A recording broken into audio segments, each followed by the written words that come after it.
Now, it seems like the situation at McLaren is about to reach a point of no return, and a massive shake-up in the drivers' lineup is about to happen. Lando Norris has expressed his dissatisfaction with the current dynamic of things, and with the recent departures of Andreas Seidel and James Key to Alfa Romeo, soon to be Audi, Norris will receive an offer that is very hard to decline. Now, if you consider Piastri's pace and what Brown said about the young Australian, Norris's time in McLaren is more or less over, which means that we're in for a very interesting and hugely silly season yet again. Lando Norris joined McLaren back in 2019. And although the 2020 pace and the Woking-based squad finishing P3 in the Constructors' Championship were a positive sign for things to come, everything changed overnight when the 2021 and the massive shake-up in the technical regulations from 2022 saw McLaren struggling for pace and finishing way below their expectations.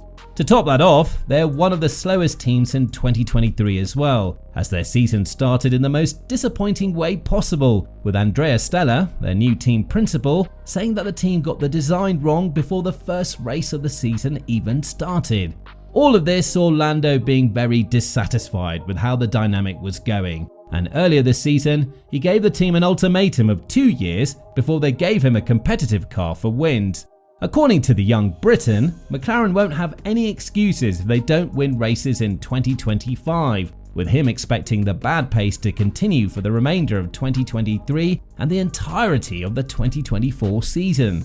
However, what he didn't expect was to find such resilience and competitiveness in his new teammate, Oscar Piastri, something that could see Norris drift off the Woking-based squad and find a more suitable seat for his talent.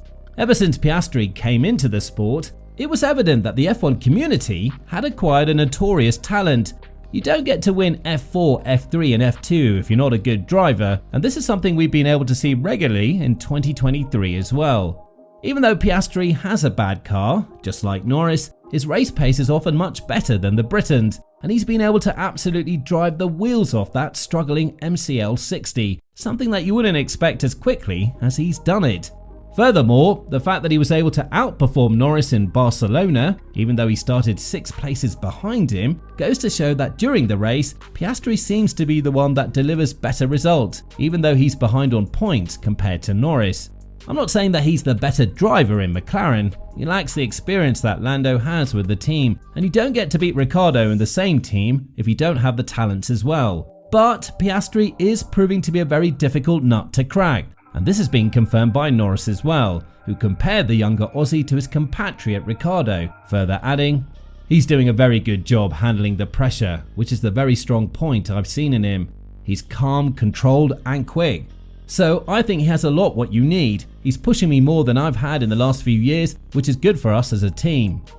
But this isn't something that we've been used to hearing from Norris, as he was supposed to be the alpha male from the very start of the season, and Piastri needed to just follow his lead and learn as much as he could. Nonetheless, it seems like both of the drivers are putting an equal output into the team's development directions, and while this is by far the only reason why Norris could leave McLaren, it shows that Piastri means business. And if that means fighting with Norris for the prestigious #1 role in McLaren, then that's what we're going to witness from now on. The former team principal, Peter Windsor, spoke about this matter and said how surprised he was to see Piastri deliver the results that he did in such an underperforming car. Yes, the MCL 60 struggles in the majority of aspects, but from where they started this season to having both cars finish in Q3 during the Barcelona GP, one couldn't help but note the improvement in the team's development direction, with them yet to figure out what they need to do regarding the race pace. Nonetheless, Winter feels like Piastri's recent surge in performance is definitely a threat to Norris's future with the team, one that was already compromised by the bad performance of the team and the lucrative places that might open soon at Red Bull or Ferrari. When talking about this matter, Peter said, "From what I've seen now, I think he's got short corners. I think he's got lovely touch. I think he drives really well and he's got enormous potential. In a Red Bull right now, he'd be really quick. In a Ferrari, he'd not be that far away from Sainz out of the box. It's very early days, so obviously he's not as quick as Russell, Hamilton, Leclerc or Verstappen. But I think he's potentially right up there. And this is the problem for Lando. I'm not saying that Lando's not as quick, if not quicker, I think Lando's got enormous potential as well, but he's in danger at the moment of going sideways in terms of his career at McLaren, and Piastri's got nothing to lose at McLaren. He can only gain by looking good alongside Lando. And this is the main reason why Piastri can risk it all and put out everything he has on the table, because it's his rookie season and he can only be praised for trying as hard as anyone else and learning from his mistakes. On the other hand, Norris is the one expected to bring home points and keep the team as relevant as possible, although after the Barcelona GP fiasco, his statement nearly brought a tear to McLaren's fans. When talking about the collision with Hamilton, one that saw the young Brit drop down to the bottom of the grid, Norris said that even if it wasn't for this incident, he wouldn't have scored points, because this is the reality for McLaren right now, pointless in the majority of races. Yes, the team did present a couple of upgrades, such as the ones in Baku, and does plan to do so in the next couple of races, but it's far from giving Norris the competitive edge that he misses from 2020, fighting for podiums and potentially his first race win. Obviously, everyone would expect Norris to be much faster than Piastri due to his extensive knowledge of McLaren, both as a competitive and troublesome car. However, according to Windsor, Norris hasn't yet delivered on the matter of outperforming Piastri by 3 or 5 tenths per second. As Peter further added, "This is an important year for Lando because he needs to come out of it basically being 3 tenths to 5 tenths quicker than Piastri everywhere and blowing him away. That's not happening yet, and if it's not happening, Lando needs to be in another team getting his career going with some sort of skyrocket, because Piastri's eating into Lando's stock right now, I think."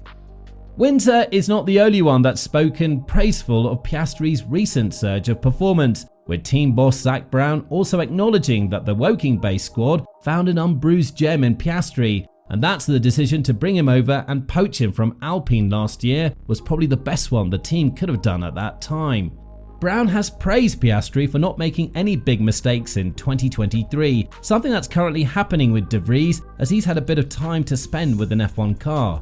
Another moment that captured Brown's attention is the fact that Norris hasn't raced at some of the outlets he did in F1, meaning that his first results are definitely a sign of better things to come. With a critical technical staff from McLaren such as James Key and Andreas Seidel leaving for the upcoming giant in 2026 Audi, there seems to be a lot of talk about Norris being poached by Audi, an option that Brown wasn't very happy to talk about and was 100% sure wouldn't even cross Norris's mind from 2025 onwards. Brown is more than confident that his team will fight for podium finishes and race wins once all of the improvements come in by the given deadline by Norris. But this time, even if they don't, it might not be that painful for McLaren to lose the super talented Brit because they found another one from the other side of the world. As for Norris, the interest in such a driver will always be very high. So with the recent places that might open in Red Bull or Ferrari, the current McLaren driver will have a very interesting season ahead of him. One that could see him leave the project of McLaren and go to a win now team philosophy.